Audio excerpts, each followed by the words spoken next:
دوستو، گزشتہ جمعہ آپ حضرات کے سامنے اسلام کے ایک اہم رکن تکمیل اسلام کا ذریعہ حج بیت اللہ کے فضائل کے حوالے سے کچھ گفتگو کی تھی۔ آج کے جمعہ میں آپ حضرات کے سامنے آقا نامدار تاجدار ختم نبوت جناب محمد عربی صلی اللہ تعالی علیہ وسلم کے شہر مکرم کے بارے میں، آقا کے حرم کے بارے میں، اس مقدس شہر کی عظمت کے بارے میں گفتگو کریں گے کہ جس کی عظمت کے حوالے سے میرے رب نے اپنے پاکیزہ کلام کے اندر قسمیں اٹھائی ہیں۔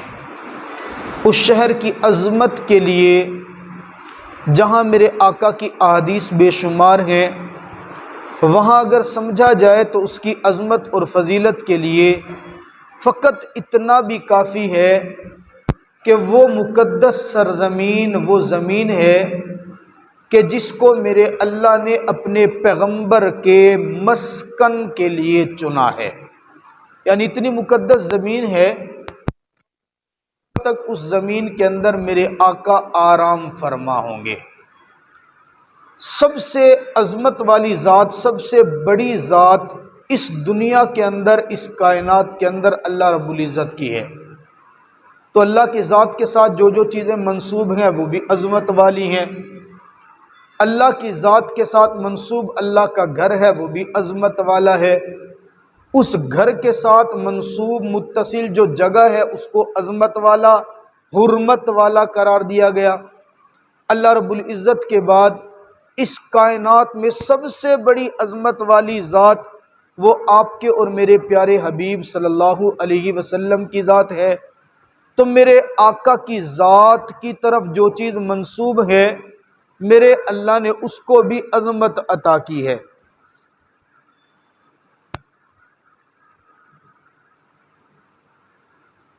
میرے آقا کی ذات کی طرف منسوب جو چیز ہے، میرے اللہ نے اس کو بھی بڑی عظمت عطا کی ہے۔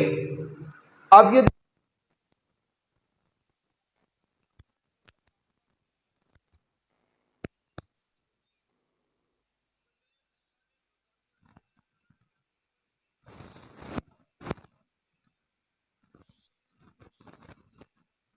تھا، میرے آقا کے جانے سے پہلے مدینہ منورہ کا نام یثرب تھا، پھر میرے آقا کے جانے کے بعد اس شہر کو نور ملا، فضیلت ملی، مقام ملا، عظمت ملی، اور اس شہر کو مدینہ منورہ کہا جانے لگا۔ بہت ساری چیزیں ایسی ہوتی ہیں کہ جو اپنے اندر بڑی کشش رکھتی ہیں، محبت رکھتی ہیں۔ اولاد میرے اللہ نے ایک وہ نعمت عطا کی ہے کہ جس کے اندر فطرتی طور پہ ایک کشش ہے، کتنی ہی کوجی، کتنی ہی کالی، کتنی بدصورت کیوں نہ ہو، والدین کے دل میں ایٹومیٹکلی ان کے اندر محبت ہوتی ہے۔ اولاد میں پھر بیٹا ہو، فطرتی طور پہ میرے اللہ نے دل کا سکون رکھا ہے، دیکھ کے بھی دل بندے کا بھرتا نہیں ہے، جتنی مرتبہ دیکھے اتنی مرتبہ پیار آتا ہے، جتنی مرتبہ چومے اتنا ہی لطف آتا ہے، ایک سکون میرے اللہ نے رکھا ہے۔ بہت ساری قرآن پاک میرے اللہ نے ایک ایسی کتاب بنائی ہے، آپ اس کو جتنی مرتبہ دیکھیں گے اتنا آپ کی نظر کو سکون ملے گا۔ شرط یہ ہے کہ دل میں ایمان ہو، جس کے دل میں ایمان نہ ہونا اس کو تو پتہ نہیں کیا ہوتا ہے۔ بہرحال جس کے دل میں ایمان ہے اس کو قرآن کے الفاظ دیکھ کر سکون ملتے ہیں، قرآن کو چوم کر راحت ملتی ہے، قرآن کو اٹھا کر اپنے سینے سے لگائے، میرا اللہ اس کو سینے سے لگانے پہ بھی راحت عطا کرتے ہیں۔ کعبۃ اللہ کو میرے اللہ نے وہ کشش عطا کی ہے، جتنی مرتبہ اس کی طرف دیکھو اتنا زیادہ لطف ملے گا۔ کبھی ایسا نہیں ہوگا دنیا میں، شاید ہی آپ کو کوئی بندہ ایسا ملے جو یہ کہے کہ میں حج پہ گیا تھا یا عمرے پہ گیا تھا، نعوذ باللہ، کعبۃ اللہ کی طرف دیکھتے دیکھتے میری آنکھیں تھک گئی، ایسا نہیں ہوگا۔ یہ ضرور کہے گا میں بار بار دیکھتا رہا، دیکھتے دل ہی نہیں بھرتا تھا۔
ساتھ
واقعہ اپنی زندگی کا لکھتے ہیں. اس وقت پاکستان نہیں بنا تھا.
کے اوپر چلا گیا.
انشاءاللہ اس موضوع پہ گفتگو کریں گے. اللہ تعالیٰ